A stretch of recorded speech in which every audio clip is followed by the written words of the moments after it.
Buenas tardes a todos y bienvenidos pues, a esta nueva conferencia organizada por la Asociación de Antiguos Alumnos.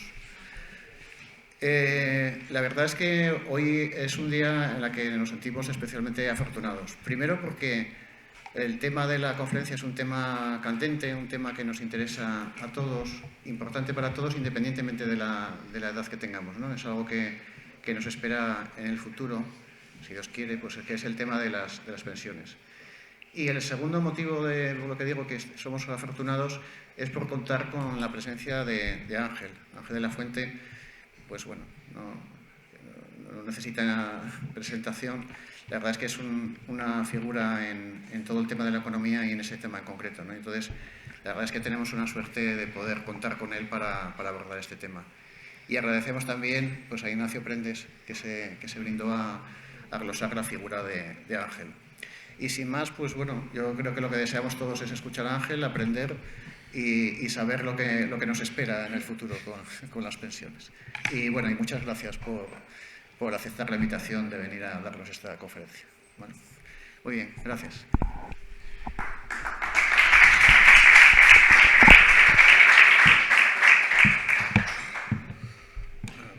Bueno, muy buenas tardes, muchas gracias. Yo también, quiero agradecer la amable invitación de la asociación, ¿no?, que me haya permitido compartir esta tarde aquí con ustedes y sobre todo compartirla con un buen amigo, ¿no?, con Ángel. Es verdad que uno, cuando le piden ese tipo de cosas, bueno, pues generalmente tira de manual, busca el bosquejo del que tiene que presentar en Wikipedia, hace una especie de geografía de la persona y en fin, y va solventando el trámite, ¿no? Claro, yo cuando hoy me puse por la mañana a preparar un poco esto, digo, bueno, tengo un embolado tremendo. En primer lugar, porque cuando a uno le piden que presente a un amigo, la dificultad ya es más alta. Y segundo, cuando se lo piden además en un foro donde las personas que están escuchando seguramente que le conocen más que yo, pues la dificultad todavía se redobla más, ¿no? Es decir, ¿qué va a decir uno aquí en el Colegio de la Inmaculada, en los jesuitas de Ángel de la Fuente, ¿no?, que no sepa conocido ya, y sobre todo por todos ustedes, ¿no? Es muy difícil, es muy difícil. Como decía, pues todos sabéis perfectamente quién es, todos le conocisteis, seguramente algunos o muchos compartisteis incluso promoción aquí, la promoción del 80, aquí en el colegio, antes de que se fuese a Estados Unidos, que tuviese la brillante carrera académica en Estados Unidos, hasta acabar doctorándose en Pensilvania, luego venir a España como vicedirector del Instituto de Estudios Económicos, la Universidad Autónoma de Barcelona, en fin, actual director ejecutivo de la Fundación FEDEA, seguramente, el principal think tank económico que existe ahora en España, una referencia absoluta para cualquiera que sepa o que quiera informarse de por dónde van los vientos de la economía en nuestro país, incluso en la Unión Europea, ¿no?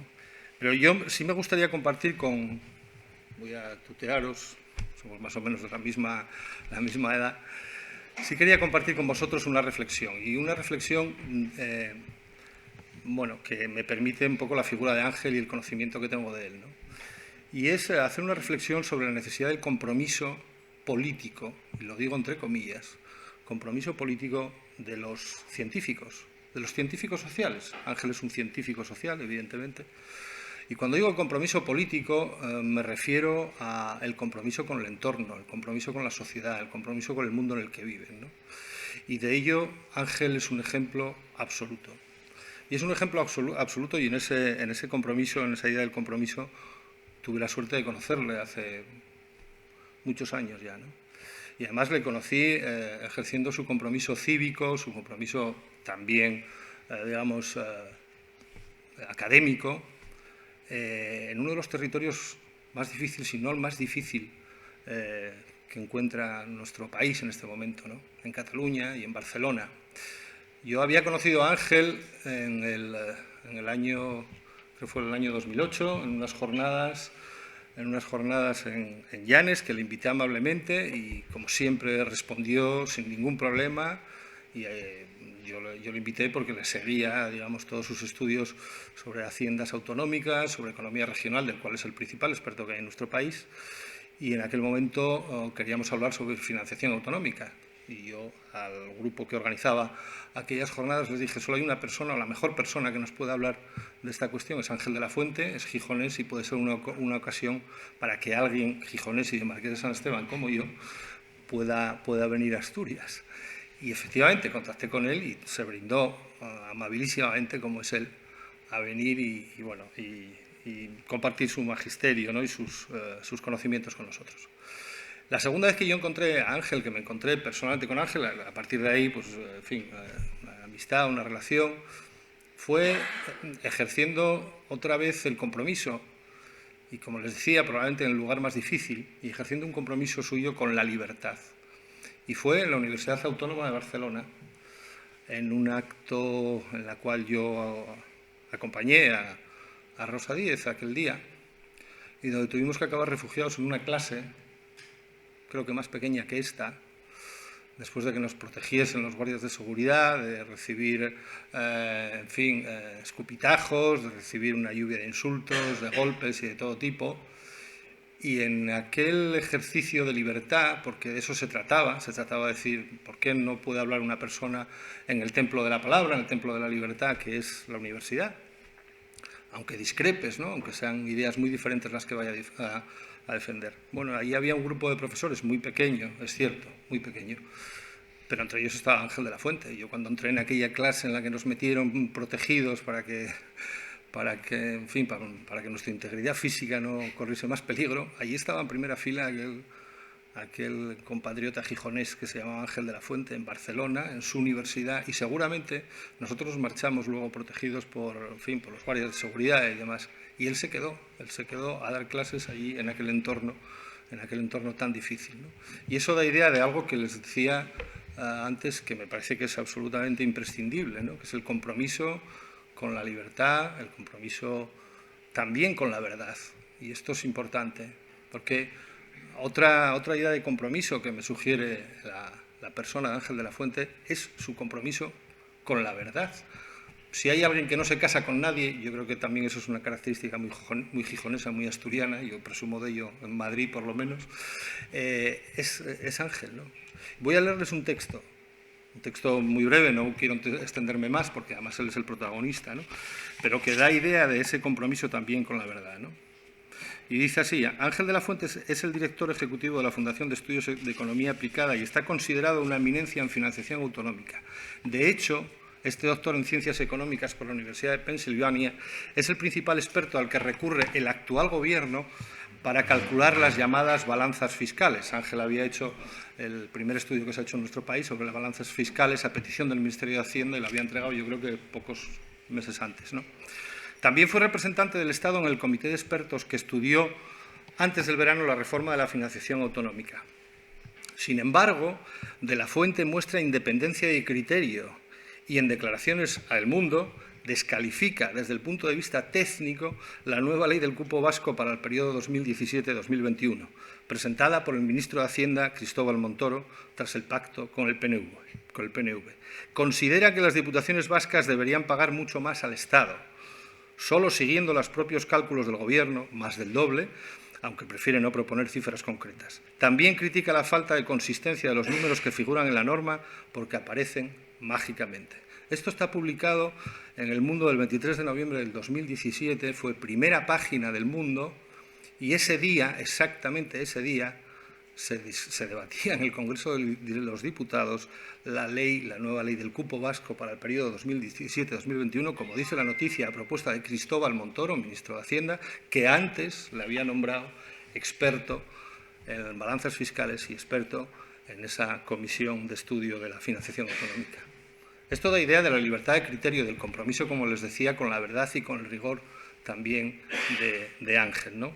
Es decir, que ese día, en aquel debate en el Congreso de los Diputados, estas palabras de Ángel fueron prácticamente las protagonistas de aquel debate y eran con toda justicia las protagonistas, porque era de las personas que estaba poniendo absolutamente el dedo en la llaga de uno de los asuntos cruciales para nuestro país, ¿no? Bueno, ese compromiso como les decía, con su sociedad, con el entorno, ese compromiso con la libertad, ese compromiso con la verdad, que es yo creo que el santo y seña de Ángel también es un compromiso con su tierra, ¿no? Y bueno, hay que recordar que en el año 2012 él formó parte de aquella comisión de expertos nombrada a petición de Javier Fernández para asesorar al presidente del Principado, en aquel momento Javier Fernández, en cómo podía ser el futuro económico, el futuro del crecimiento de Asturias. No sé si os hicieron mucho caso, sospecho que no, pero también es otra idea de compromiso, ¿no? Compromiso con su tierra, compromiso con la difusión del conocimiento y del saber, que es lo que está haciendo hoy aquí, en foros de altísimo nivel, foros, en fin, yo lo he escuchado en el Congreso, lo he escuchado en el Senado, lo he escuchado, bueno, en otros foros, pero incluso en la OCDE, en la Unión Europea, donde ha sido consultor, o en foros de más, digamos, más humildes, más sencillos, ¿no? Seguramente de un perfil muy interesante y muy importante, importantísimo también, pero no de esta, digamos, de esa importancia institucional, ¿no? Entonces, eso da idea de que esa idea de compromiso con la difusión del conocimiento, con la difusión de la verdad, con el rigor, es muy importante, ¿no? Y bueno, quiero terminar, no me quiero extender mucho más porque el protagonista es él y yo también traigo la libreta preparada para tomar apuntes y para tomar notas. Y solo quiero decir finalmente que además yo creo que Ángel tiene una cosa que no es tan fácil en Asturias, y es que él es profeta en su tierra. Yo creo que es profeta en su tierra, no solo porque haya sido nombrado miembro de aquella comisión de expertos en el año 2012, ¿no?, sino porque realmente, y supongo que a vosotros os pasará, igual que a mí, todo el mundo está esperando cuando llega el verano la entrevista de Ángel en los periódicos locales, tanto en la Nueva España como el Comercio, que yo creo que es una, en fin, es una parte más importante ya del verano gijonés, como los fuegos, como, iba a decir los toros no, como el hípico, ¿no?, o la ventresca del planeta, ¿no? Y eso es muy importante porque no es sencillo y Asturias a veces es una tierra bastante caínita, ¿no? Pero yo creo que principalmente eso se debe a, digamos, a esa humanidad, ¿no?, a esa humanidad de Ángel que hace que sea accesible, que sea entendible para el que sabe mucho y conoce mucho, o para el que sabe menos y conoce menos, ¿no? Y eso es una característica importantísima. Yo creo que eso es una característica de la cual nos tenemos que aprovechar hoy aquí también nosotros, por eso tenemos la libreta preparada y por lo tanto agradezco mucho el que me hayan permitido hablar de este amigo, de Ángel de la Fuente, y también que me permitan asistir y por lo tanto escucharle. Nada más y muchas gracias.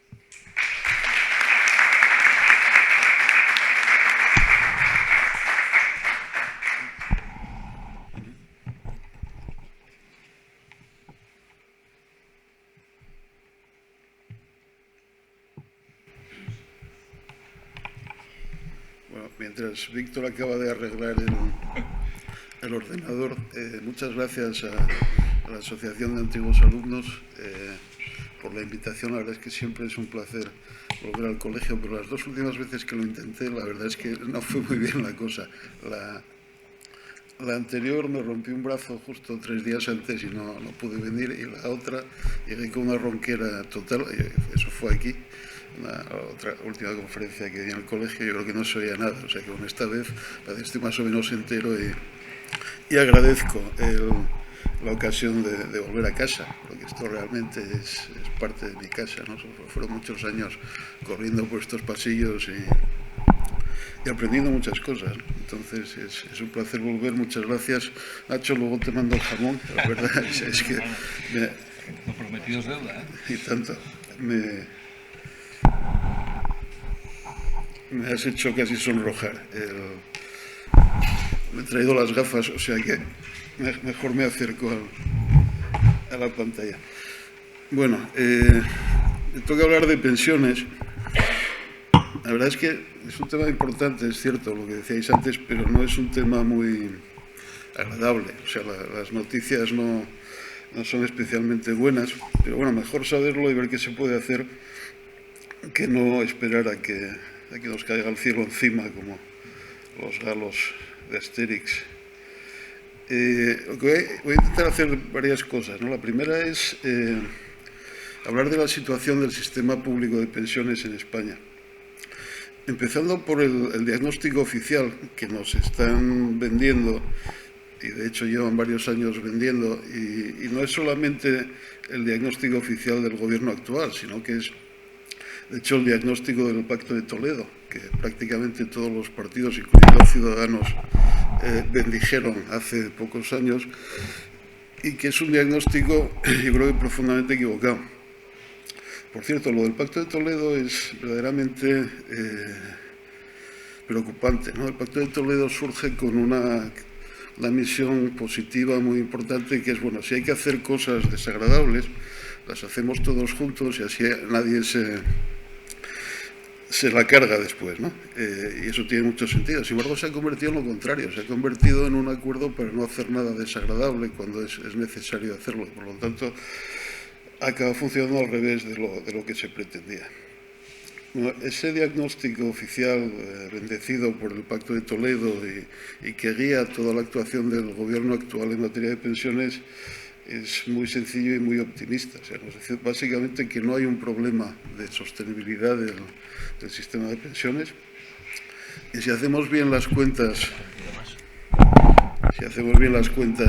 realmente no hay déficit, y que podemos permitirnos mantener el sistema como está o incluso hacerlo algo más generoso, entre otras cosas porque estamos mejor de otros países de nuestro entorno, estamos menos que otros países europeos y por lo tanto nos sobra, ¿no? Y eso es lo que hay detrás de la decisión de deshacer la reforma anterior. En la reforma, bueno, hay dos reformas importantes, una la hizo el gobierno de Zapatero y otra el siguiente. Y la segunda, la que hizo el gobierno del PP, estableció un par de mecanismos automáticos, una especie de piloto automático para que el sistema de pensiones fuera financieramente sostenible, ¿no? En concreto había dos grandes mecanismos automáticos, uno que se llamaba el IRP, el índice de revalorización de las pensiones, y otra el factor de sostenibilidad. El IRP básicamente lo que hace es, cada año a la hora de actualizar las pensiones, primero hay que mirar a ver cómo están las cuentas del sistema. Y si el sistema estaba en déficit, y lo estaba, pues eso limitaba el crecimiento posible del sistema. Básicamente condenaba a una casi congelación de las pensiones. Una vez que la pensión ya se calcula y empiezas a cobrar, pues luego año a año el sistema anterior pues limitaba mucho el crecimiento de esas pensiones una vez concedidas, ¿no? Siempre que el sistema estuviera en números rojos, y lo estaba. O sea, era una forma de evitar que el gasto creciera cuando el sistema estaba en déficit. El otro mecanismo que no llegó a entrar en vigor, porque se pospuso y luego se volvió a posponer y al final lo quitaron sin haber nacido, era el fondo del factor de sostenibilidad, que lo que hacía era ligar la cuantía inicial de la pensión a la esperanza de vida en la edad legal de jubilación. O sea, si vamos a vivir más años y cada vez vivimos más años, pues entonces la idea era recortar en proporción la cuantía anual de la pensión para que el importe total fuera el mismo y distintas generaciones cobraran lo mismo en total, ¿no? Ninguno de los dos es un mecanismo agradable. O sea, los dos son cosas que limitan el crecimiento de las pensiones y por lo tanto pues no es algo que sea muy agradable de sufrir, digamos, si te están limitando el crecimiento de tu renta. Pero sí tenía una virtud, que era asegurar que el sistema no reventara, digamos, ¿no? Que lo pones en piloto automático y el sistema era sostenible. Generaba muchos problemas y seguramente era necesario hacer una reforma. Lo que pasa es que la reforma que se ha hecho ha sido, y ahora entraremos en detalles, se ha ido completamente al otro bando. O sea, la idea es, aquí no hay problema, podemos seguir como estamos e incluso pagar algo más y esto se aguanta. Claro, eso es lo que a nosotros no acabamos de ver, ¿no? Ese diagnóstico tan optimista que hay detrás de la reforma, yo creo que es demasiado optimista. O sea, hay cosas que podrían hacer que a posteriori estos problemas no sean graves. O sea, podríamos tener pues un milagro de productividad que nos permita pagar las pensiones sin problemas, o podríamos tener una invasión, entre comillas, positiva de inmigrantes bien formados y capaces de hablar español o otros idiomas hispanos que contribuyeran a mitigar nuestros problemas demográficos, pero como eso no parece que sea muy probable, pues convendría, y este es el mensaje principal que os quiero transmitir, convendría tener una política de pensiones más prudente de la que se está adoptando, y una reforma de pensiones menos expansiva de la que este gobierno ha adoptado. En primer lugar, quiero explicar por qué a los que nos dedicamos a esto nos preocupa bastante la sostenibilidad del sistema público de pensiones español y muchos otros en estos momentos, ¿no?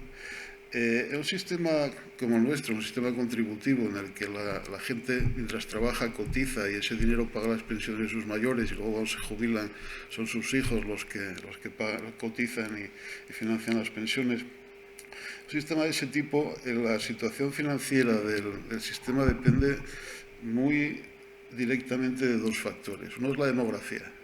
O sea, cuantos más pensionistas por trabajador haya, peor lo tenemos, ¿no? Tenemos que pagar más pensiones entre menos gente. Y la demografía en las últimas décadas y en las próximas 3 décadas seguro, no pinta muy bien. O sea,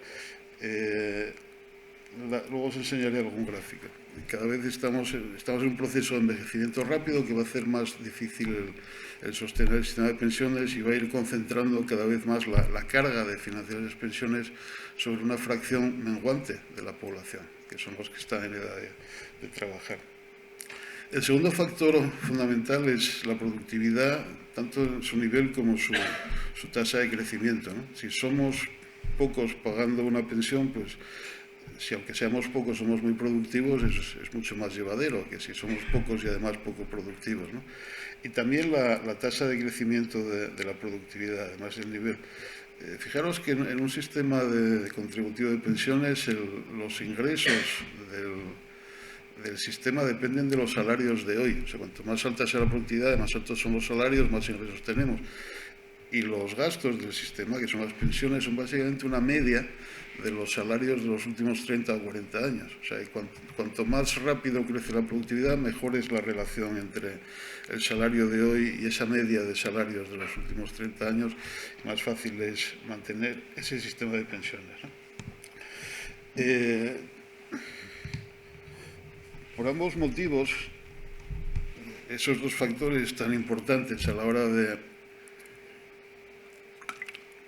o para la salud financiera del sistema de pensiones, pues la situación en las últimas décadas no ha sido muy buena y no parece muy probable que la cosa vaya a mejorar rápido en las próximas décadas.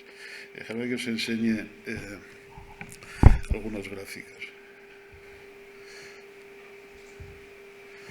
Los de arriba van a lo del reto demográfico, ¿no? Desde España y muchos países como nosotros estamos desde hace tiempo en una situación de longevidad creciente, cada vez vivimos más años, y también en el caso español hay una cosa que es el baby boom, del que todos los aquí presentes somos parte, que son unas generaciones en las que, unas generaciones muy grandes, unas cortes muy grandes, había muchos niños, pero después vienen otras generaciones más pequeñas, ¿no? Y esto tiene implicaciones enormemente importantes desde el punto de vista de las pensiones. Pero el gráfico es la evolución de la esperanza de vida a los 65 años en las últimas décadas. Fijaros que en 50 años la esperanza de vida a los 65 años ha subido desde 15 hasta 21 años, o sea, 6 años en 50 años es una subida muy rápida. En el segundo gráfico, ahí se ve el baby boom. Ahí lo que tenéis es la distribución de la población española de acuerdo con su año de nacimiento. O sea, que empieza a haber gente que nació en 1914 que todavía no se han muerto. Luego, según vamos hacia la derecha, pues el tamaño de cada cohorte lo veis en el eje vertical. Y luego las dos líneas azules son están en, digamos, los límites de la edad de trabajar, o sea que marcan la edad de jubilación y la edad de entrada en el mercado de trabajo, los 20 años básicamente, ¿no? Entonces, según vamos moviéndonos hacia la derecha, según va pasando el tiempo, fijaros que que los que salen, o sea, las cohortes que pasan a estar en edad de jubilación, las más viejas, las que tienen edades de nacimiento más tempranas, son cada vez más grandes.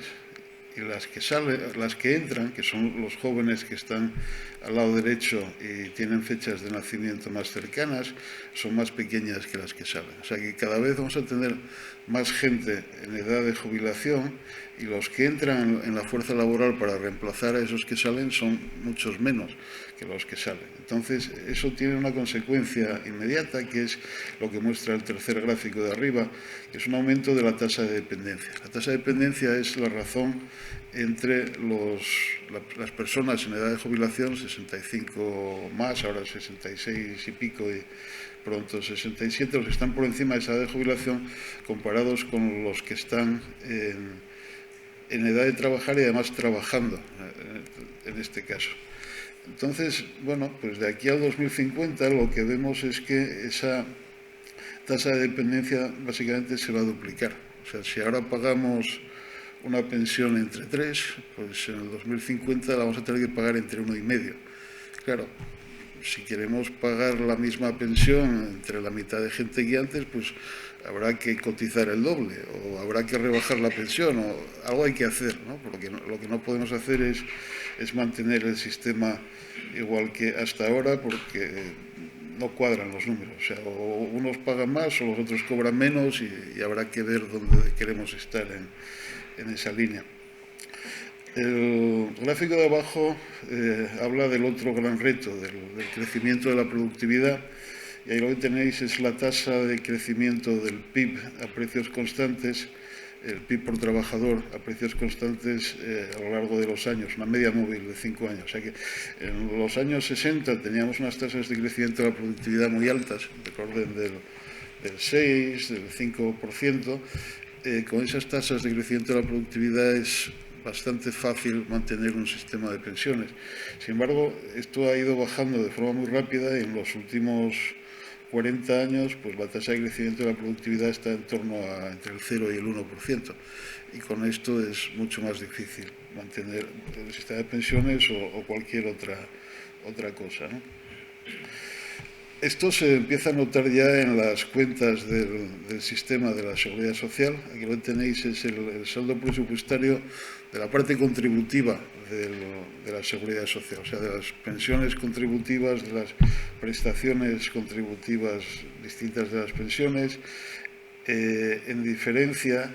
O sea, por un lado están los gastos, que son estas prestaciones contributivas, por otro lado están los ingresos de este sistema, que son las cotizaciones sociales y algunas aportaciones del Estado, por ejemplo, los complementos para financiar los mínimos de las pensiones, ¿no? Pero poco más. Entonces, fijaros que hasta hace poco tiempo el sistema tenía un superávit, lo que cobrábamos en cotizaciones y alguna aportación del Estado, pues a complementos a mínimos y similares, pues era más de lo que se gastaba en las pensiones, pero esto pues ha dejado de ser verdad hace unos años y amenaza con ir a peor por lo que os comentaba de la evolución demográfica y de los problemas de crecimiento de la productividad que tenemos. Fijaros que aquí en la parte final hay dos líneas.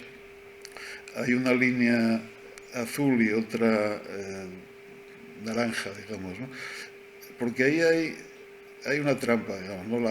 El gráfico, digamos, la historia oficial es el déficit se ha reducido en los últimos años, repunta y vuelve a acercarse al equilibrio. ¿Pero por qué repunta? Porque el gobierno ha inyectado directamente, hay unas transferencias enormes del Estado a la Seguridad Social que compensan parte de ese déficit. Pero claro, esa transferencia no arregla el verdadero problema, que es que los ingresos de carácter contributivo no son suficientes para pagar las prestaciones. Entonces, digamos, la historia oficial es la línea naranja, pero la historia real, si quitamos esas transferencias, porque lo que queremos medir es el déficit de verdad y luego ya nos preocuparemos de cómo lo cubrimos, pues es la línea azul. Y esa línea azul, pues bueno, repunta porque claro, hay una...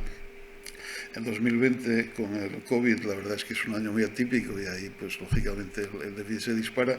Luego se recupera un poco, pero no mucho.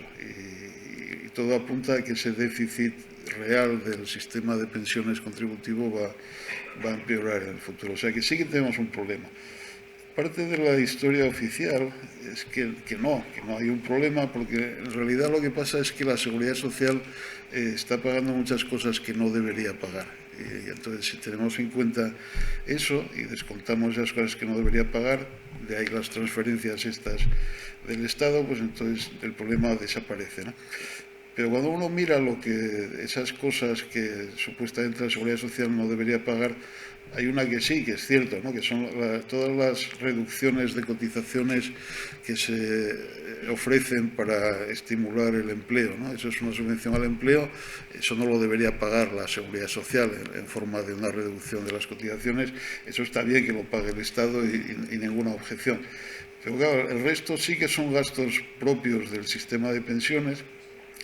Y luego hay una parte muy importante que básicamente en lo que consiste es que el Ministerio de Seguridad Social o el sistema de pensiones pretende apropiarse por las buenas de 11.000 millones que son cotizaciones de desempleo, como si no hubiera problemas a la hora de pagar el paro.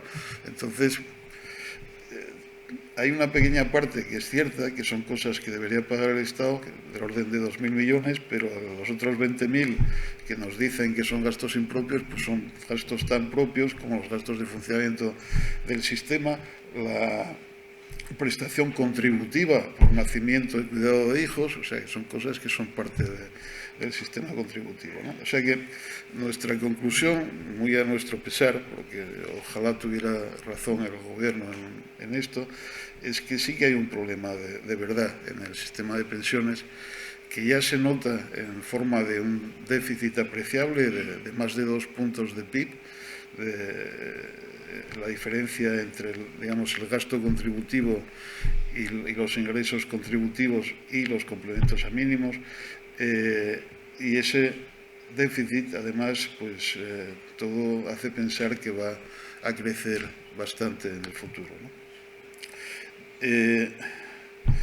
Siguiendo con el argumento del gobierno, y todo esto se expuso y se discutió en la Comisión del Pacto de Toledo, dice, bueno, no, pero si nos comparan con el resto de Europa, pues estamos bien. Entonces, ¿qué hace el gobierno? Aquí lo que tenemos es, en el eje vertical, el gasto en pensiones como porcentaje del PIB, y en el eje horizontal, esa tasa de dependencia de la que os hablaba antes, ¿no? El cociente entre los jubilados o personas en edad de jubilación y las personas en edad de trabajar o las que están trabajando. Aquí no estoy seguro de cuál de las dos versiones se utiliza.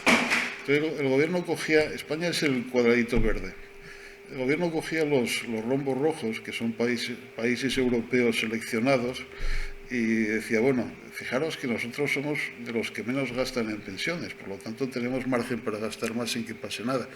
Pero claro, somos de los que menos gastan en pensiones dentro de un grupo seleccionado, y además, cuando controlamos por el grado de envejecimiento, que es lo que determina la necesidad de gastar en pensiones, pues estamos entre los más jóvenes de los seleccionados. Entonces, aquí se hacen dos cosas. Una es poner los puntos que el gobierno no ponía, que son los que están en azul, que es el resto de la Unión Europea, con los que no nos querían comparar. Entonces, ya cuando están todos en la muestra, pues ya ves que tampoco somos de los que menos gastamos.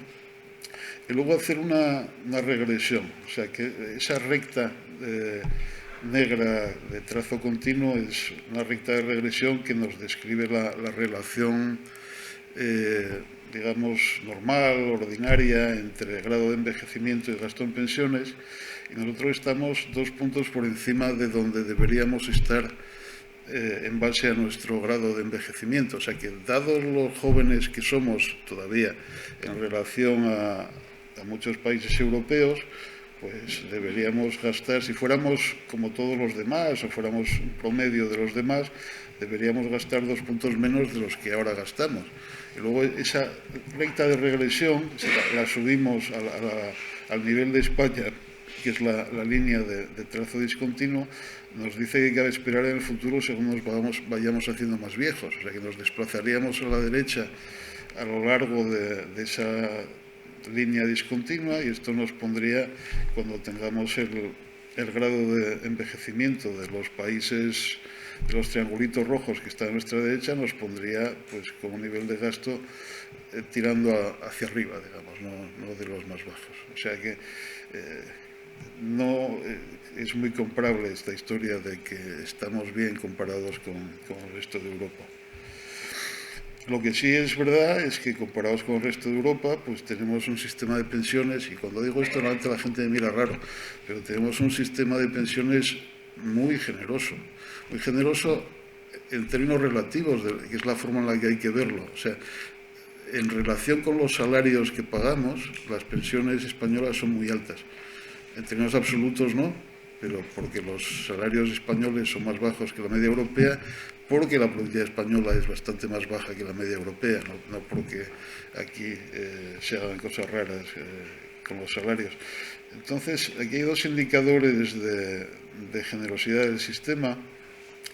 Uno es la tasa de reposición, que es el cociente entre la primera pensión y el último sueldo. O sea, tú te jubilas, hasta ahora ganabas 100, cuando empiezas a cobrar la pensión cobras 80 en España, básicamente, 75, 80. En Alemania es 40, 45.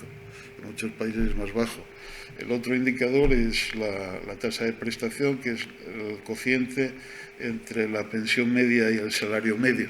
Y en términos de, esto es muy importante desde el punto de vista del sostenimiento del sistema, lógicamente. Entonces, comparados con el resto de países, España, no aparece el nombre, pero es entre los rojos es el rojo más intenso, y entre los marrones es el que es prácticamente negro o más oscuro.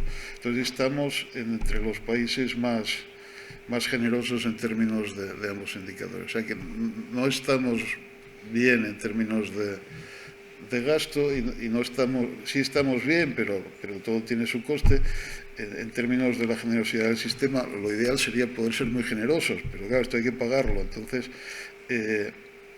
tenemos un sistema muy generoso y que ya genera déficit, y la cosa va a ir a peor.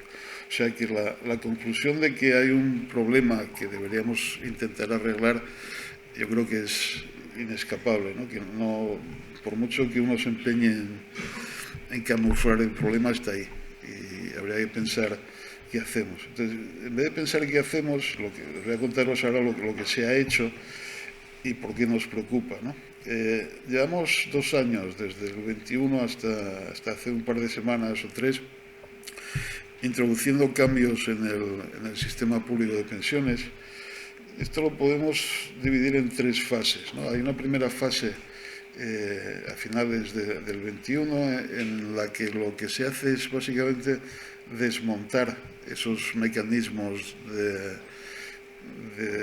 piloto automático que se habían puesto en la reforma anterior, el IRP, el índice de revalorización de las pensiones. Se quita eso y se vuelve a lo que había antes, más o menos, ¿no? Que es una indexación total de las pensiones al IPC. O sea que ahora en España las pensiones por ley suben todas con la inflación, exactamente en la misma proporción que la inflación. En segundo lugar, desaparece ese factor de sostenibilidad que os contaba antes, que no llegó a implementarse, y esos 2 grandes mecanismos de control automático del gasto se quitan, lo cual genera una presión muy fuerte sobre el gasto futuro en pensiones. Luego hay un aumento grande y creciente de transferencias del Estado con la excusa de financiar esos gastos impropios de los que hablábamos antes, y se introduce también una cosa muy mal llamada, por cierto, que es el mecanismo de equidad intergeneracional, que de alguna forma intenta, bueno, pues compensar un poco y evitar que el gasto se dispare, pero no llega ni de lejos. Ese MEI en su primera encarnación, luego se corrigió ya enseguida, pero en su primera encarnación consistía en una subida de las cotizaciones de 6 décimas que se van a guardar en una hucha para, a partir de 2032, ayudar a pagar el gasto en pensiones, más una promesa de que si esto no era suficiente, pues ya haríamos algo. Se convocaría a los agentes sociales y buscaríamos una solución. Por cierto, lo de guardar dinero en una hucha cuando tienes déficit no tiene mucho sentido. Es como si vosotros, para meter dinero en la cuenta de ahorro, lo sacáis de la tarjeta de crédito. O sea, no ayuda, al revés.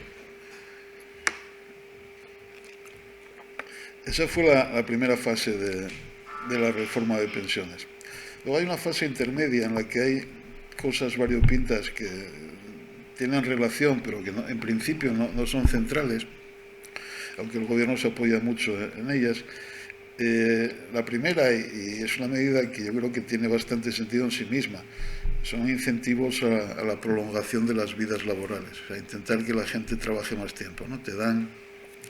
Por un lado se penaliza la jubilación temprana y por otro lado se dan unas primas a los que se jubilen después de cuando les tocaría por edad, que pueden ser o bien un cobro directo a tanto alzado o una subida de la pensión en el momento en el que te acabes jubilando, ¿no?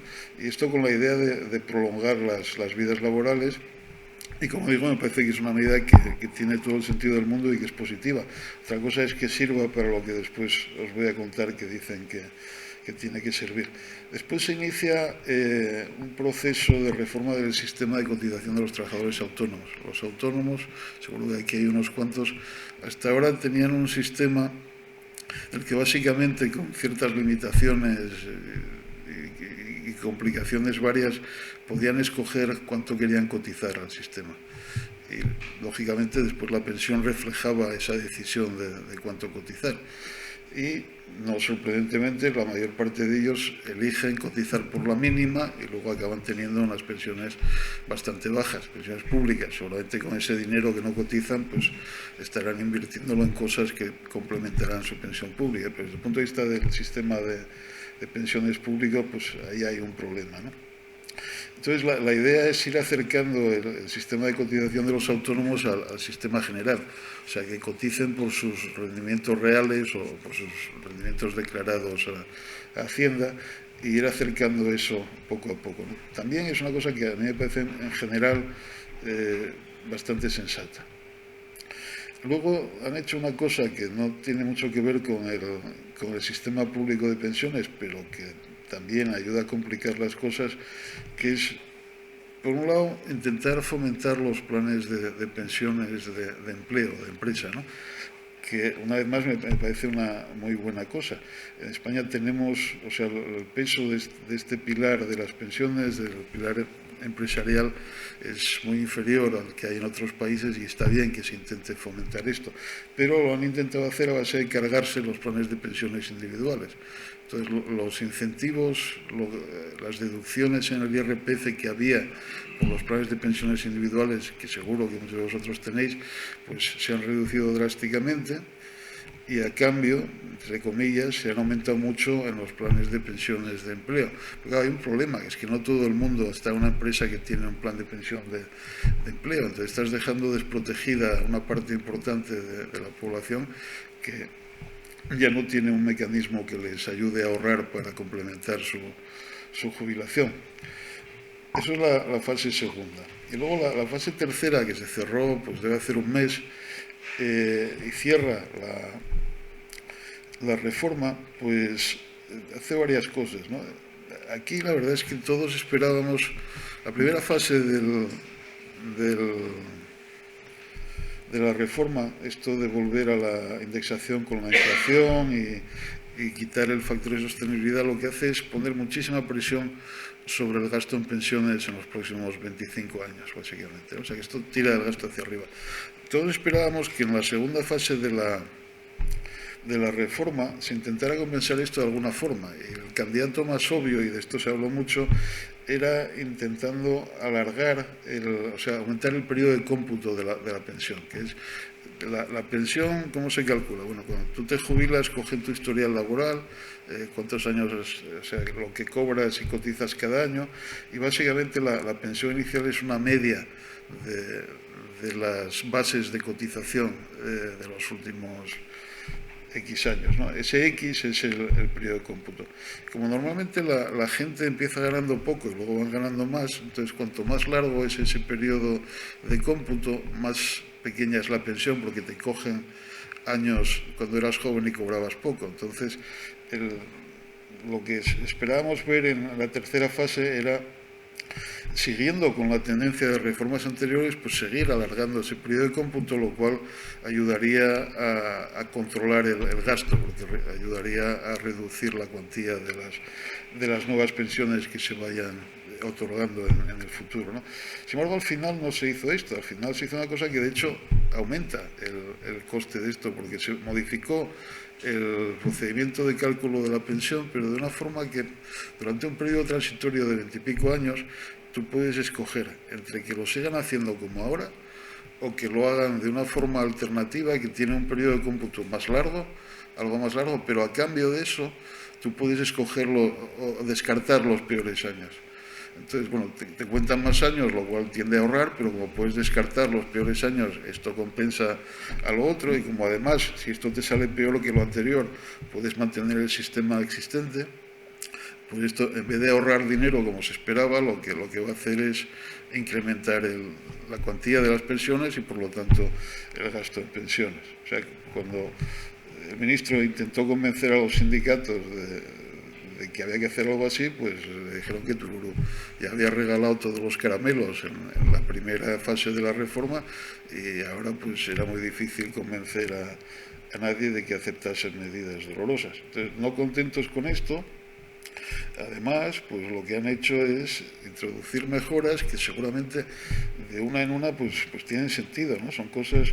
Hay una mejora de las pensiones mínimas que pasan a estar ligadas al umbral de pobreza o a la mediana de los salarios, etcétera, que, insisto, tienen sentido cada una en su ámbito, pero claro, esto también tiende a aumentar el gasto. También se aumenta la generosidad del sistema de relleno de laguna, o sea, de periodos en los que no has cotizado, pues hacen como si hubieras cotizado, y por lo tanto esto también aumenta la pensión, y se sube también el complemento de brecha de género, para compensar a las mujeres en parte por el hecho de que sus pensiones son más bajas, porque hay años que no cotizan porque estaban ocupadas con sus niñas, ¿no? Entonces, esto también aumenta la generosidad del sistema.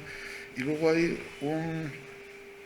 dice, bueno, ya que estamos haciendo todo esto que aumenta el gasto, pues habría que aumentar de alguna forma los ingresos. Entonces, ¿qué han hecho? Bueno, han subido las cotizaciones ligadas al MEI, ese 0,6, pues en vez de 0,6 va a ser 1,2 de una forma gradual, o sea que van a subir un poco más las cotizaciones. Después hacen una cosa que es, luego volveré sobre ella, que desvirtúa en buena medida el sistema, que es, dice, bueno, vamos básicamente a congelar la pensión máxima en términos reales, o sea, va a subir con la inflación básicamente un pelín más, pero poco, y vamos a aumentar bastante rápido las bases máximas de cotización. O sea, la seguridad social uno cotiza hasta que llega a un determinado nivel, y la renta por encima de ese nivel ya no cotiza. Pero por otro lado la prestación está topada, o sea, la pensión tiene un máximo. Entonces, al congelar la pensión, pero subirte la base de cotización, están recaudando más, pero esto tiene unos efectos perversos sobre los que volveré después, ¿no? Y luego, también con la idea de cobrar algo más, pues van a imponer una nueva cuota de solidaridad sobre la parte de los salarios que está por encima de la nueva base máxima de cotización. O sea que donde antes cotizabas hasta los 50.000 euros básicamente, y por encima de eso no cotizabas nada, ahora en vez de ser 50 irá subiendo de de aquí al 2050 hasta los 80.000 euros a precios de hoy, y luego la parte que está por encima de esos 80.000, pues te van a poner una cuota de solidaridad por encima de la cotización propiamente dicha. O sea que en la fase tercera no ha habido ningún ahorro en contra de lo que se esperaba, y sí ha habido varias medidas que intentan aumentar los ingresos del sistema, pero os adelanto que el poder de recaudación de esas cosas que se han hecho para subir los ingresos, pues se queda muy lejos de lo que sería necesario para compensar el incremento del gasto de la primera fase de la reforma, y además se hace de una forma muy distorsionante y yo diría que muy injusta, porque se pretende, o sea, las rentas del trabajo por encima de esos 50.000 euros de la base máxima actual, ahí solo hay 2,6 puntos de PIB en rentas totales, o sea que hay muy poco dinero en esos tramos, pero ese poco dinero, pues si quieres sacar algo tienes que ponerle unos tipos muy altos, con lo cual eso distorsiona mucho y estás concentrando toda la carga en un segmento muy pequeño de la población y de la renta. Es verdad que son gente que tiene rentas altas, pero eso no quiere decir que lo tengan que pagar todos ellos, o sea que es bastante problemático. Entonces, lo que hemos hecho en CEDEA en los últimos meses, o una de las cosas que hemos hecho en los últimos meses, es intentar ponerle números a los efectos de la reforma de las pensiones.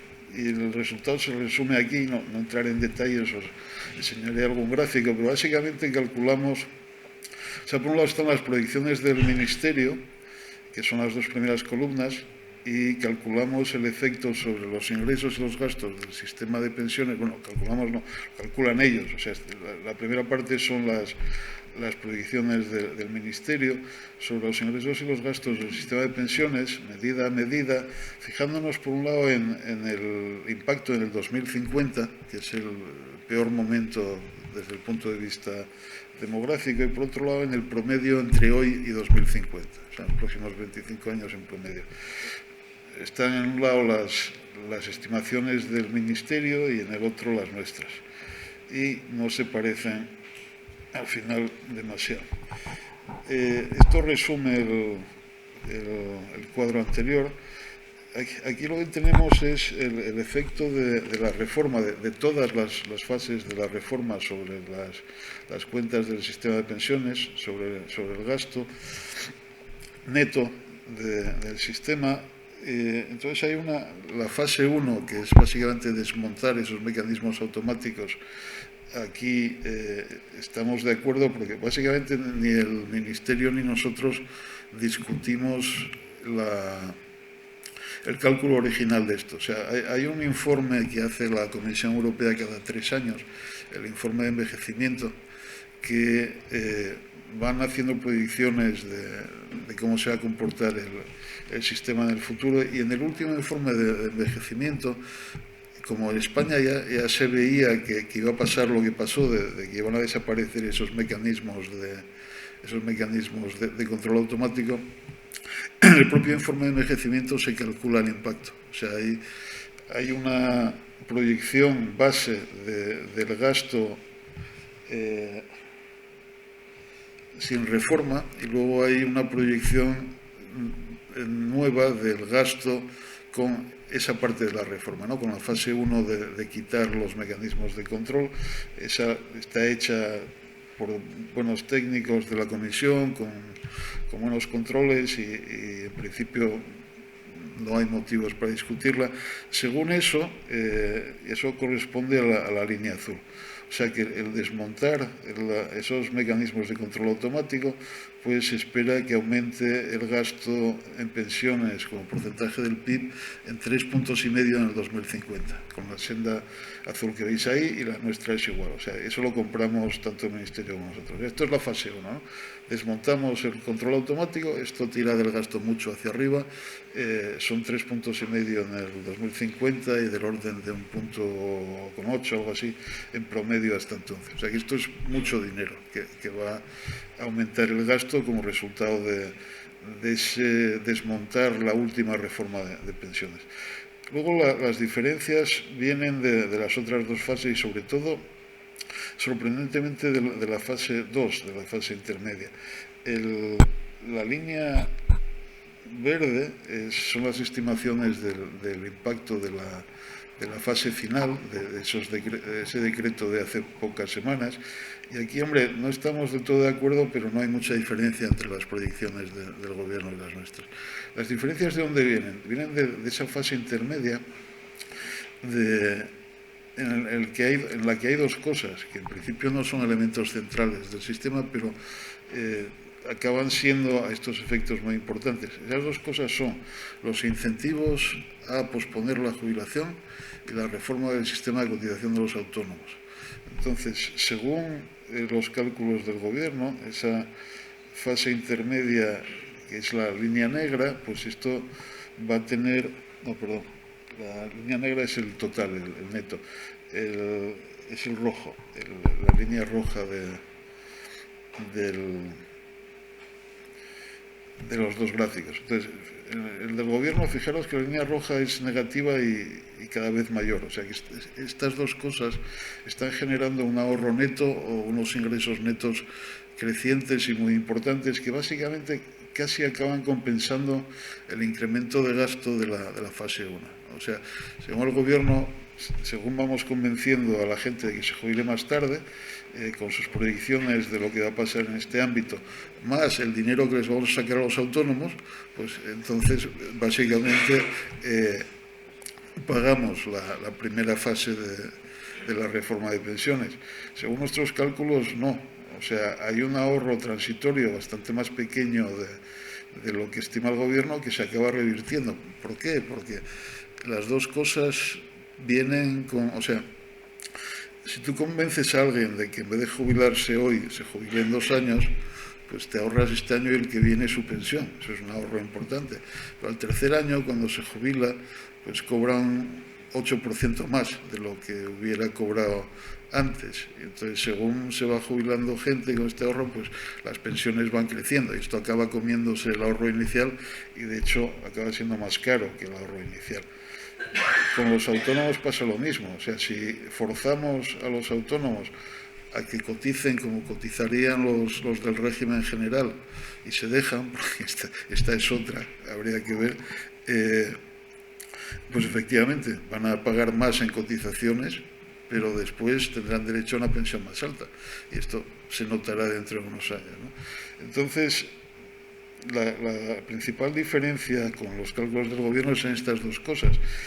Y sobre todo en lo de los efectos de la demora de la jubilación. O sea, el Gobierno hace hipótesis tremendamente optimistas sobre cuánta gente se va a acoger a la jubilación demorada, hace hipótesis tremendamente optimistas que no sé dónde salen para saltar de eso al impacto del gasto sobre el PIB, y luego se olvida de esos costes diferidos que vienen a través de las pensiones más altas que se van a pagar en el futuro. Esto en el 2050 ya se nota mucho. O sea que de ahí vienen las principales diferencias. Y la verdad es que me quedé muy preocupado y muy sorprendido al ver los documentos de las memorias técnicas que se supone que tienen que acompañar a las leyes explicando las estimaciones de impacto. No hay por dónde cogerlas y me parece muy preocupante que el Ministerio no sea capaz de hacer números mejores de los que vienen ahí. No sé, o sea, es muy extraño, salvo que no hayan hecho números y simplemente después, a posteriori, pues intenten vestir la cosa de otra forma, ¿no? O sea que los gráficos anteriores eran en términos del efecto neto sobre el gasto. Si esto lo sumamos a la proyección base de gasto, pues lo que tenemos es una proyección del gasto total y podemos hacer una proyección también del déficit del sistema de pensiones, el déficit básico, o sea, antes de las transferencias del Gobierno para compensar ese déficit. Y esto es lo que tenéis en este gráfico. La línea negra, o sea, empezamos por la izquierda, esto es gasto total en pensiones como porcentaje del PIB. La línea negra era la proyección antes de empezar la reforma que hizo la Comisión Europea en ese informe de envejecimiento de hace un par de años, que con el sistema anterior, con esos mecanismos de control automático, pues preveía pues un crecimiento suave del gasto en pensiones de aquí al 2050 del orden de menos de un punto de PIB. O sea, que era un gasto bastante asumible, financiable, ¿no? Si hubiéramos mantenido el sistema anterior, pues no hubiera habido un gran problema de pensiones. La línea azul son las proyecciones del Ministerio y esto se reconoce que va a haber un gasto mayor, hay una subida que nos pone un pelín por encima del 15%. Según nuestros cálculos, nuestras proyecciones, y hay dos versiones, hay una un poco más optimista y otra un poco más realista, pero no voy a entrar en los detalles, pues nos vamos al 17,5% de gasto en pensiones, lo cual nos colocaría destacados en cabeza de la Unión Europea, con Italia 1,5 puntos detrás de meritorio segundo. Y la línea verde es lo que ha ido pasando de verdad en los primeros años del periodo. El 2020, como os decía, es un año muy peculiar por el COVID, pero el 21 y el 22 ya no son tan peculiares y estamos bastante por encima de todas las proyecciones que había antes. O sea, que ya la proyección era mala, pero lo que estamos viendo es todavía más malo. Eso en términos de gasto. Si al gasto le restamos la previsión de ingresos, nos queda ese déficit básico del sistema, que sería la diferencia entre el gasto en pensiones y los ingresos contributivos, las cotizaciones, que es lo que hay que rellenar de alguna manera, ¿no? Y luego hablaremos de cómo rellenarlo, pero esto nos da una idea de la magnitud del problema que tenemos, ¿no? De qué más hay que aportar para sacar esto adelante. Bueno, entonces, como veréis, ese déficit que con el sistema anterior pues hubiera sido relativamente pequeño, del orden de 2 puntos y pico, pues el gobierno cree que se va a aumentar en solamente 1 punto más, de aquí al 50, y a nosotros nos salen 3 puntos más. O sea que hay una diferencia enorme entre las dos proyecciones. Básicamente, insisto, por ese cálculo tan optimista sobre cuánto vamos a ahorrar con el retraso de las jubilaciones y les vamos a sacar a los autónomos. Es bastante... O sea, depender de eso es arriesgado como mínimo, ¿no? El MEI, el mecanismo de guía intergeneracional que os comentaba antes, que no tenía mucho sentido en su primera versión, en la segunda versión tiene algo más de sentido. O sea, yo creo que la Comisión Europea protestó y les han obligado a poner algo un poco más con cara y ojos, que ya empieza a ser un mecanismo cuasi automático de corrección. Lo que pasa es que formulado de una forma un poco extraña. O sea, la cláusula o la condición que va a obligar a entrar en funcionamiento ese mecanismo de ajuste es esta condición que tenemos aquí, que nos dice que si el gasto previsto en promedio entre el 22 y el 50, o sea, esto es una previsión a 50 años en promedio en el informe que hace la Comisión Europea, es mayor que la suma de dos cosas. Uno, el 15%, y luego la diferencia entre el ahorro que generan las medidas de ingreso o los ingresos adicionales que generan las medidas de ingreso de la reforma, estas que hemos hablado, pues el destope de las cotizaciones, la cuota de solidaridad, el cambio en el sistema de los autónomos, etcétera. Si eso genera más genera más de 1,7 punto del PIB, pues lo sumamos al 15, digamos, ¿no? Bueno, hay una condición que está formulada en términos de proyecciones de la Unión Europea y de proyecciones de ingresos que tiene que hacer la IREF cada 3 años. Entonces, esto es mejor que lo que había. O sea, hay una condición concreta que, si se incumple, pues obliga a hacer algo. Y ese algo es, bueno, pues si se ponen de acuerdo el gobierno y los agentes sociales, lo que sea, en lo que se han puesto de acuerdo, y si no se ponen de acuerdo antes de que pasen unos meses, pues entonces se suben las cotizaciones sociales, de forma que se rellene ese exceso de gasto sobre una cosa rara que no está muy bien definida. No es una condición que tenga mucho sentido. Lo lógico sería ligarlo a una condición formulada en términos del déficit del sistema, no al gasto más una parte de los ingresos en relación con... Pero bueno, es mejor que nada. El problema es que esto pues, es bastante laxo al final. O sea, esto es consistente, después de hacer los números, con un déficit básico del orden de 3 puntos y pico, que es mucho dinero. O sea que esto no lo arregla, pero bueno, algo ayuda. ¿Cómo vamos de tiempo? ¿Se han ido los jefes? ¿Qué hora es? ¿Cuánto tiempo tenemos? ¿Son y cuarto? O sea, te quedan 45 minutos máximo. No, por supuesto. Vale, entonces voy a intentar acelerar y centrarme en dos cosas. Uno, lo que os decía hay una parte de la reforma que intenta obtener más recursos, subiendo las cuotas y demás, que como os decía, se concentra en una parte muy pequeña de las rentas salariales, las que están por encima de esos 50.000 euros ahora. El problema es que esa parte de la renta es muy pequeña, es 2,6 puntos de PIB, entonces, aunque confiscaras todo eso, no resuelves el hueco del sistema, con lo cual tienes un grave problema.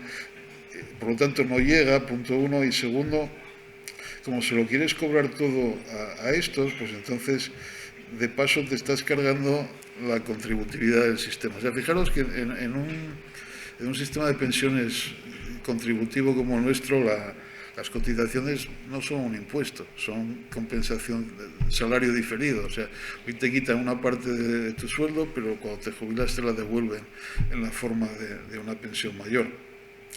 Sin embargo, cuando le pones un tope a la prestación, eso hay un momento en el que deja de ser verdad, ¿no? O sea, si a ti te suben las bases de cotización, te obligan a pagar más, pero te topan la pensión, lo que te están cobrando por cotización es por encima del nivel que genera la pensión máxima, es un impuesto puro y duro.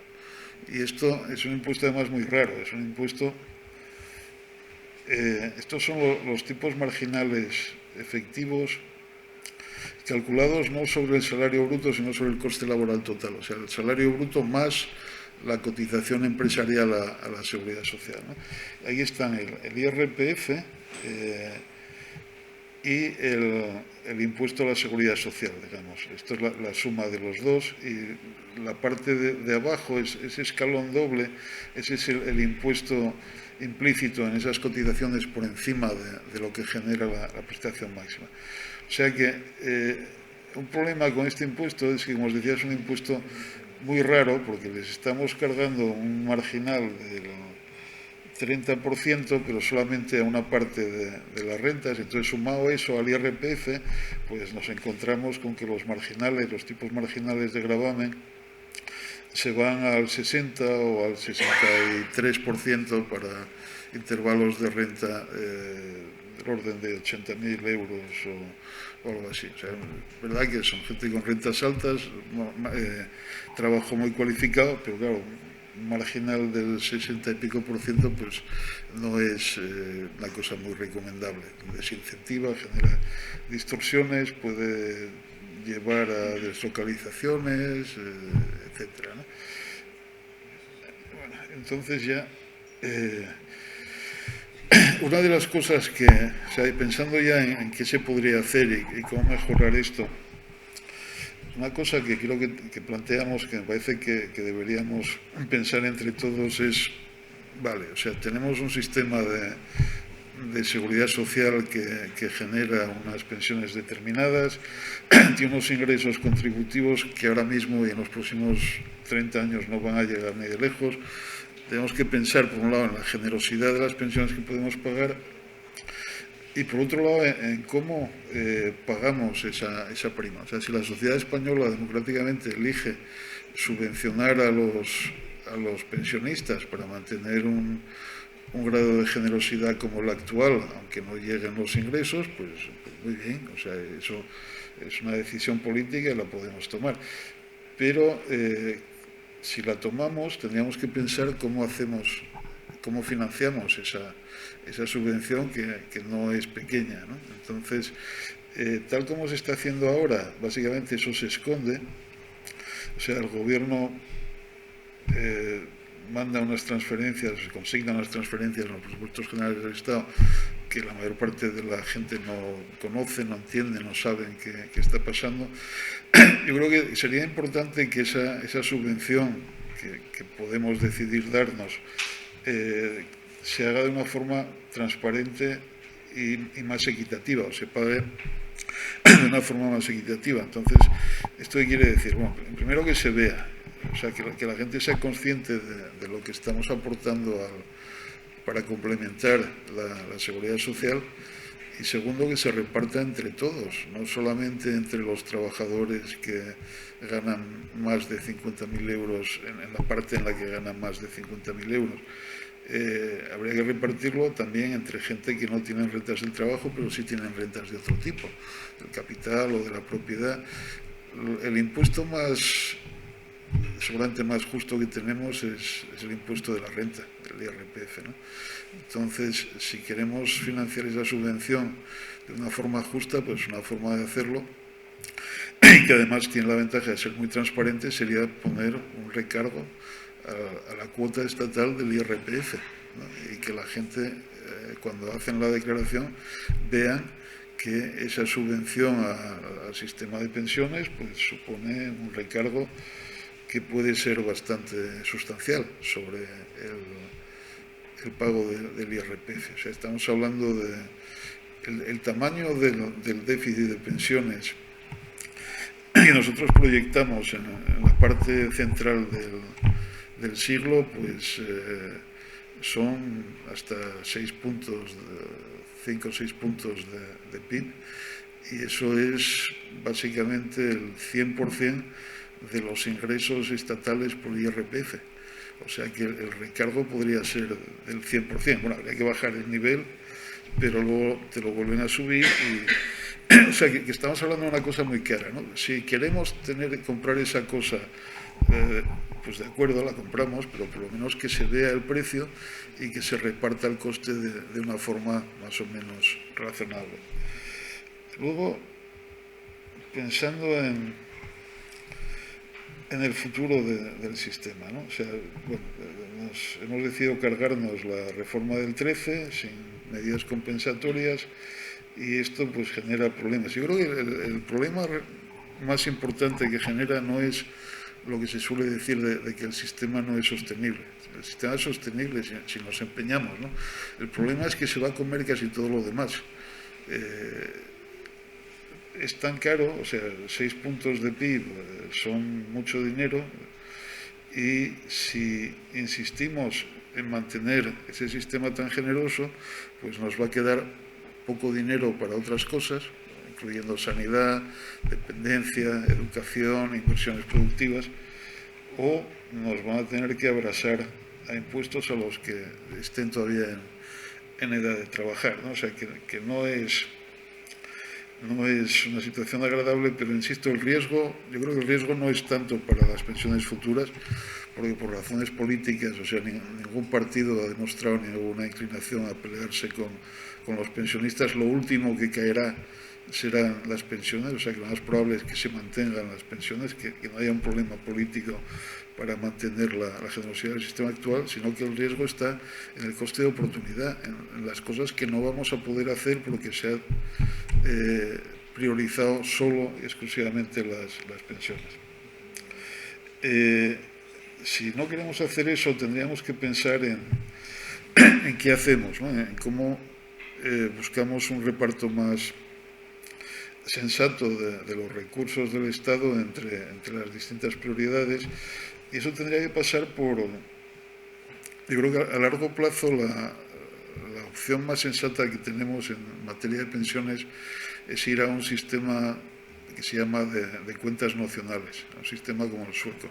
Es un sistema, no es pasar de un sistema de reparto a uno de capitalización, no es ir al modelo chileno, es simplemente una forma es mantener el sistema de reparto, pero ir a una forma específica de calcular y gestionar las pensiones que, a diferencia de lo que tenemos por diseño, incorpora la sostenibilidad. O sea, nuestro sistema es sostenible por accidente y a martillazos, no está diseñado para ser sostenible. En la fórmula de la pensión en ningún sitio entra lo que realmente has cotizado, entra tu base de cotización y tal, pero no hay una correspondencia entre ingresos y gastos. En un sistema de cuentas nacionales sí, o sea, un sistema de cuentas nacionales es un sistema que hace como si tu cotización se mete en una cuenta, a esa cuenta se le paga un interés y en el momento en el que se va acumulando y cuando te jubilas miran a ver cuánto hay en esa cuenta, eso se convierte en una annuity, una renta vitalicia, y esa renta vitalicia es la pensión. Entonces, si el tipo de interés, este es un resultado importante en economía, si ese tipo de interés se fija, se iguala a la tasa de crecimiento de la renta agregada, de las rentas del trabajo que cotizan básicamente, pero bueno, se puede aproximar por el PIB, que la proporción es muy estable. Entonces, ese sistema asegura que más o menos el sistema es sostenible en el sentido de que vas a gastar más o menos lo que ingresas, ¿no? Eso a largo plazo. Y la transición hacia eso, pues habrá que rascar lo que podamos de distintos sitios. Y luego siempre tenemos la opción, o sea, ese sistema de cuentas nacionales podríamos añadir a esa tasa de interés del PIB que garantiza la sostenibilidad. Si queremos ser generosos con los pensionistas, pues podemos pagar un extra y entonces volvemos a la cuestión de cómo financiamos ese extra. O sea que esto no limita la generosidad del sistema, simplemente la hace más transparente. Y en la transición de lo que hay a esto, pues lo que se ha hecho de momento es decir, bueno, pues tiramos para adelante, mantenemos la generosidad del sistema y ya iremos poniendo el dinero que haga falta para mantener esa generosidad. El problema es que eso deja poco espacio para otras cosas. Si queremos hacer más espacio, pues habrá que intentar rascar de donde se pueda, ¿no? Y eso pasa por hacer cosas que limiten el crecimiento del gasto en pensiones, pues entre ellas pues el alargar el periodo de cómputo de la pensión hasta llegar a la vida laboral completa, el posponer la edad de jubilación en aquellas ocupaciones en las que se pueda, porque claro, no en todas se puede, y habrá que poner algo de dinero vía subida de cotizaciones y algo de dinero procedente de impuestos generales. O sea, no hay una solución única, pero sí hay varios márgenes y tenemos que intentar pues usar esos márgenes para llegar a una solución razonable en términos de cuánto dedicamos a pensiones frente a otras cosas y cómo repartimos esa carga entre todos, no solamente los jóvenes, digamos, ¿no? No es fácil, es complicado, pero bueno, se pueden hacer cosas más sensatas que pelota para adelante y ya veremos, ¿no?, cuando llegue el momento. Esto es lo que os quería contar. Muchas gracias.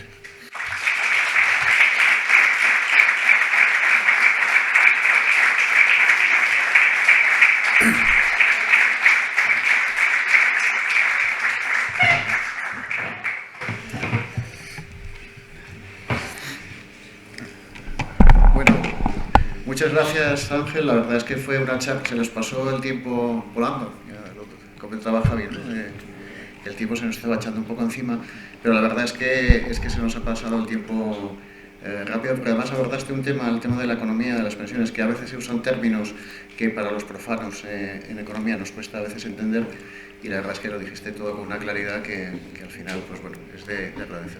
Vamos a abrir un breve turno de comentarios o de preguntas que queráis hacer a Ángel.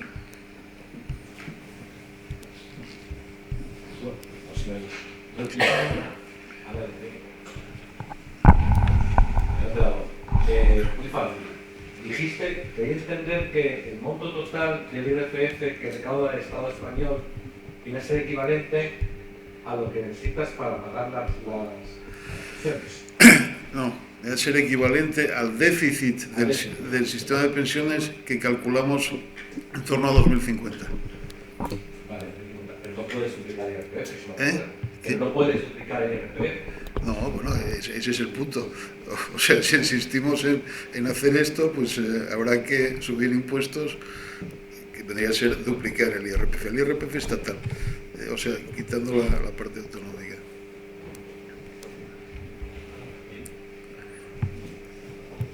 Se está teniendo en cuenta la robotización y la inteligencia artificial a la hora de planificar hasta el 2050. No. O sea, estos son proyecciones originalmente de la Unión Europea que no tienen explícitamente en cuenta eso, ¿no? Implícitamente de alguna forma, pues supongo que sí, porque, o sea, aparte de la recaudación, o sea, cuando robotizas también aumentas la productividad del trabajo, por lo tanto indirectamente las cotizaciones serán mayores. En algún momento se ha planteado la cuestión y habrá que mirarlo, a lo mejor hay que hacer que coticen los robots también, o sea, esto lo veremos, ¿no?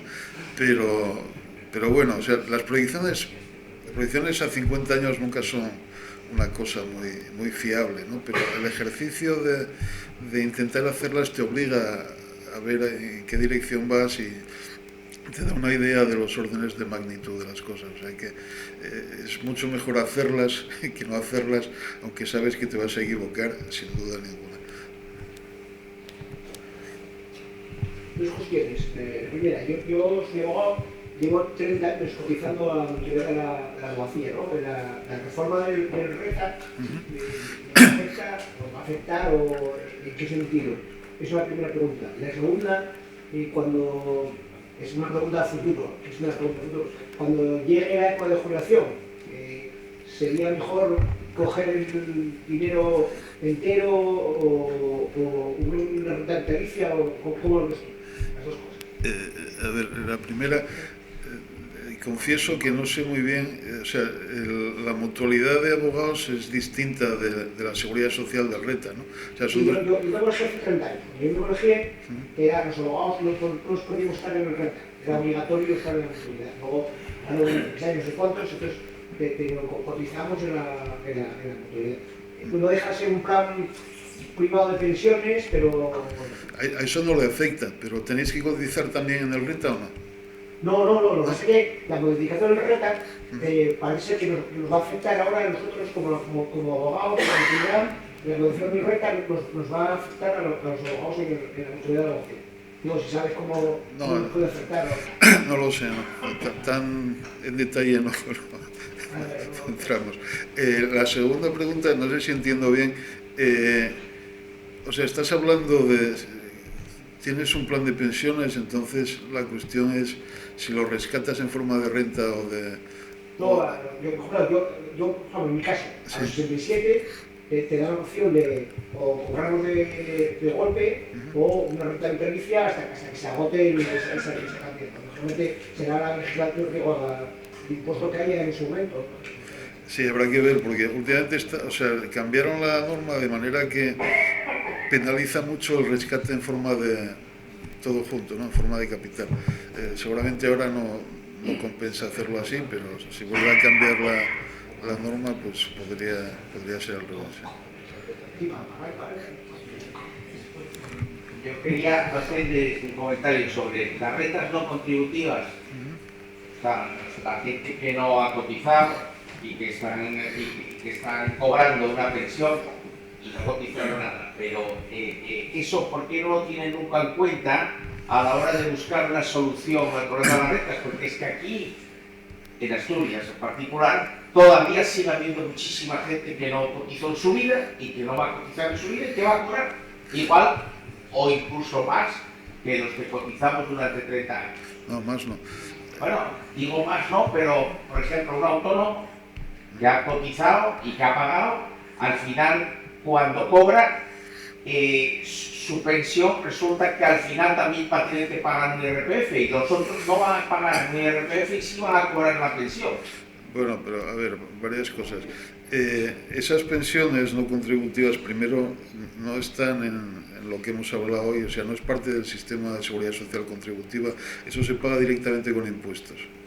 Y segundo, la cuantía de esas pensiones es baja y es menor que la pensión mínima contributiva, o sea, hay un nivel mínimo de pensión que para los que salen del sistema contributivo te la complementan hasta ahí, digamos, ¿no? Pero eso es más de lo que cobran los que cobran estas prestaciones no contributivas.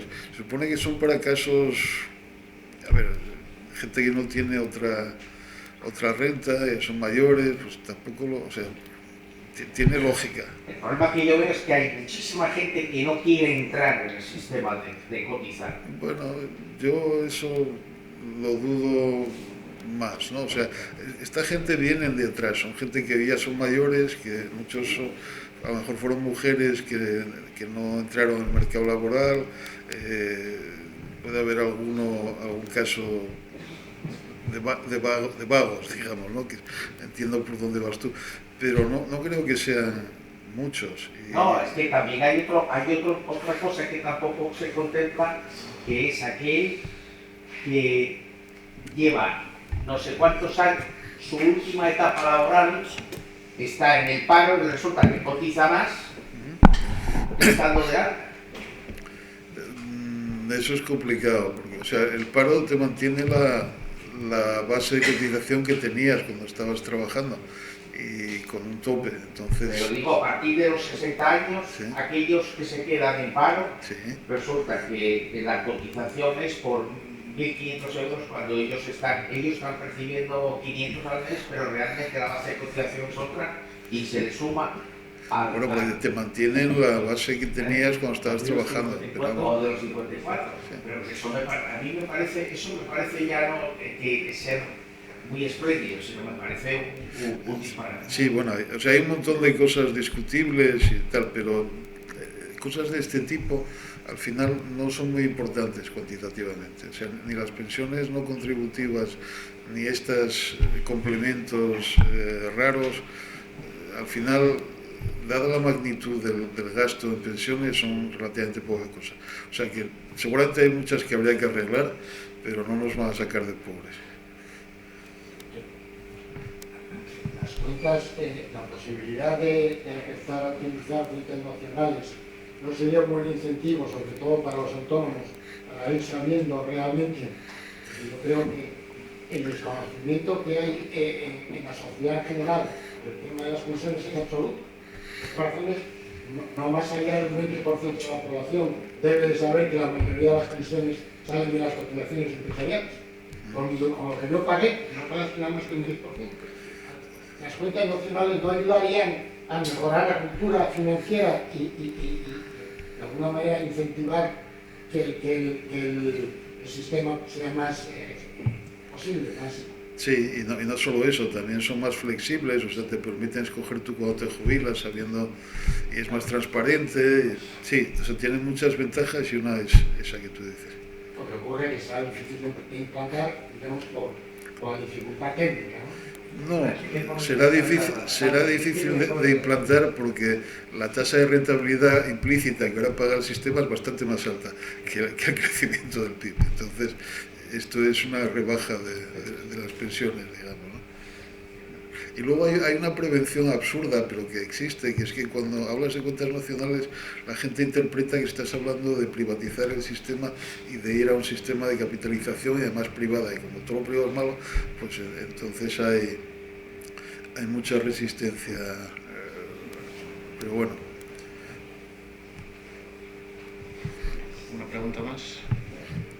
Muchas gracias, porque además del análisis de las propuestas, eso es muy importante, parece que está todo muy mal y que va fatal, no se puede hacer nada. Ya has propuesto más realistas, en el sentido de que dices, como sé que esto no lo van a querer tocar, como sé que esto no lo van a querer bajar, como sé que hay que seguir dando caramelos, pues dentro de esto vamos a ver qué puede hacer. Entonces, quería hacerte una pregunta, creo que era en la página 10, Víctor, cuando hacéis la comparación de la previsión que hace el gobierno, que hace el ministerio, y la proyección que hace ese CDA, más o menos la curva y los datos son bastante coincidentes hasta el año 2030, 2032.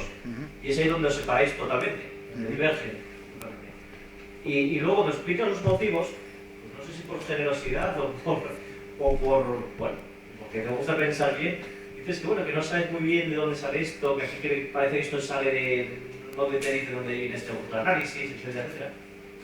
Y no sé si lo haces irónicamente o de verdad piensas, porque yo la impresión que da realmente es que ellos, bueno, o están haciendo un cálculo a más o menos 2 legislaturas y luego ya que vengan cosas al rey, yo voy a decir que muy bien, pero sé que no, de que están sintiendo deliberadamente, o de verdad piensas que es simplemente un mal cálculo o una mala...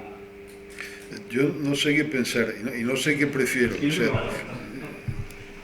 O sea, no sé si es que no lo saben hacer y esto sería muy malo, o que sí lo saben hacer y no lo quieren hacer, esto también sería muy malo. Entonces... La impresión que da es...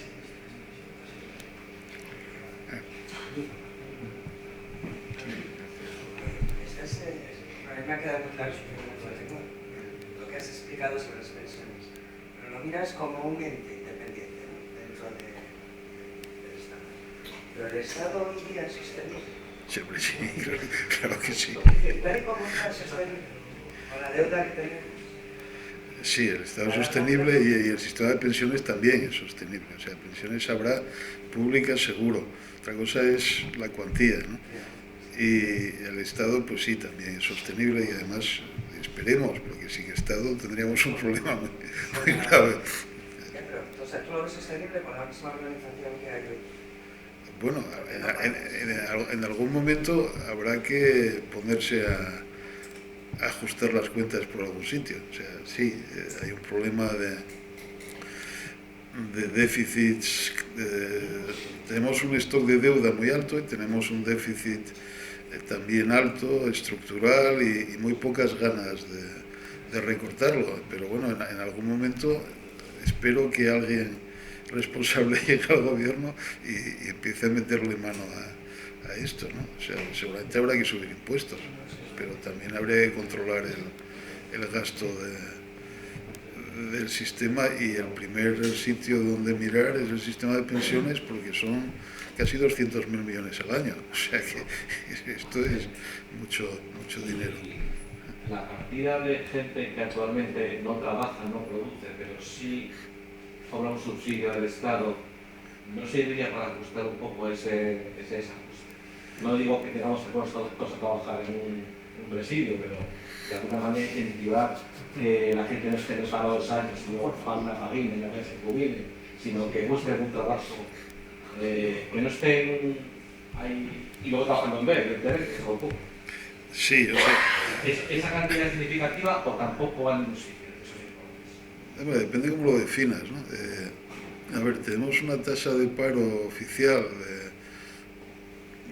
siempre aproximadamente del doble de los países de nuestro entorno, más luego los que no están contados, pero si consiguiéramos reducir eso a la mitad, pues sí, sería dinero, pero tampoco acabaría de solucionar el problema. O sea, todo lo que se puede hacer en esa línea y estimular el aumento del empleo, de la participación y demás sería muy positivo, pero hemos hecho simulaciones de este tipo con hipótesis distintas sobre cuánta gente trabaja, que no es exactamente lo que me estás preguntando, pero está bastante en la línea, y no resuelven el problema. O sea, es que esto es muy grande. Estamos hablando de eso, 200.000 millones al año, y hay pocas cosas que tengan tanta influencia sobre las cuentas públicas como esto. Bueno, también agradecerte estar aquí, por fin. Dentro de lo que es la singularidad de cada uno de los países de la Unión Europea, ¿hay alguno hacia dónde se dirige tu mirada al experto que quizás pueda dar un poco de luz a la situación? A Suecia. O sea, Suecia son los primeros que implementaron un sistema de cuentas nacionales y lo implementaron pronto.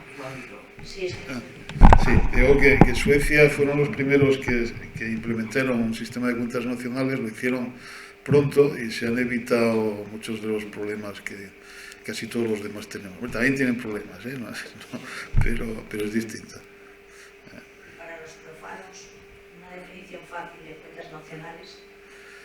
Bueno, es lo que te decía, es hacer como si tus cotizaciones las metes en una cuenta y el interés que te paga el gobierno por lo que vas metiendo ahí, habría que ligarlo al crecimiento de la economía.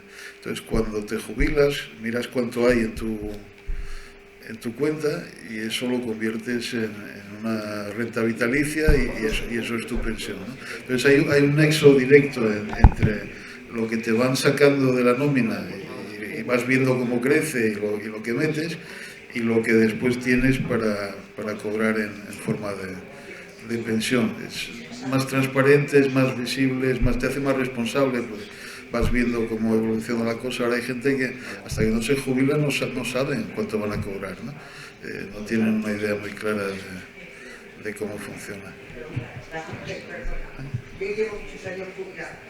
Cuando yo trabajaba, incentivaban muchísimo en que tuvieras un plan de pensiones parciales. ¿Por qué ahora dejas de incentivarlo cuando precisamente estamos peor que antes?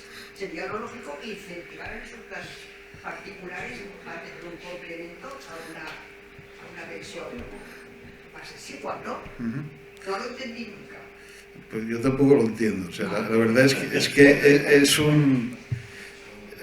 O sea, la tirria con la que han atacado los planes individuales de pensiones no se entiende. Dicen, no, es que esto solo los beneficia a la gente con rentas altas. Vale, y los planes de pensiones de empleo no. O sea, ¿qué diferencia hay, no? Es difícil de entender. Por seguir hablando de cuentas nacionales, el objetivo de las cuentas nacionales sería... No nacionales.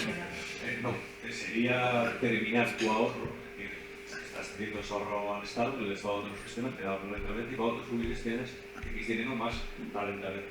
El objetivo sería cobrarlo todo o cuando te mueres todavía le queda ese dinero al Estado y con ese dinero lo reparte. No, bueno, o sea, el Estado se quedaría con el excedente, ¿no? Porque eso reduce el coste medio. O sea, tú haces los cálculos sobre promedios poblacionales, entonces uno se muere antes, otros después, pero coges la esperanza media de vida y ajustas ahí la cuantía que puedes pagar.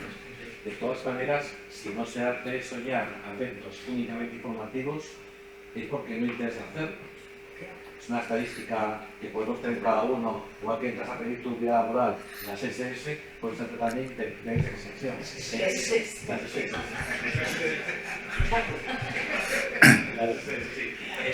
Entiendo esa información no conviene que la tengamos por algún motivo. No, pero a ver, esa información, pero hay una información parecida. Tú puedes tener tu historial de cotizaciones. Lo que pasa es que como no te da un tipo de interés, no tienes un saldo acumulado.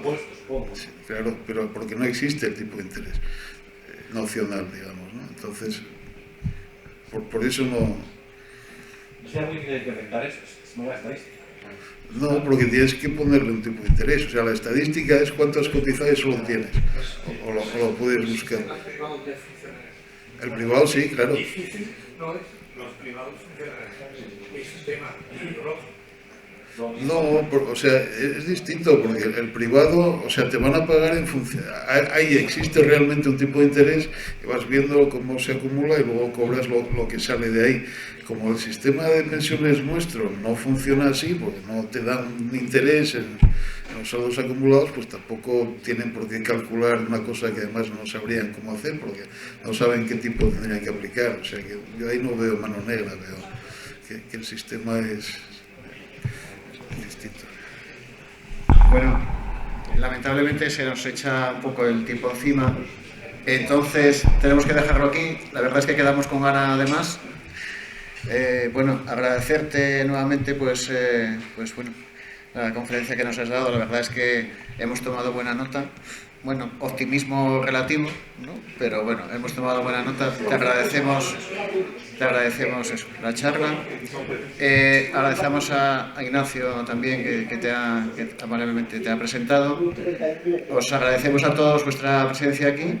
Y me vais a permitir que dé las gracias a Javi, que es la persona que también está llevando toda la logística de las conferencias, ¿no? Entonces, bueno, y lo dicho, muchas gracias y... Gracias a vosotros.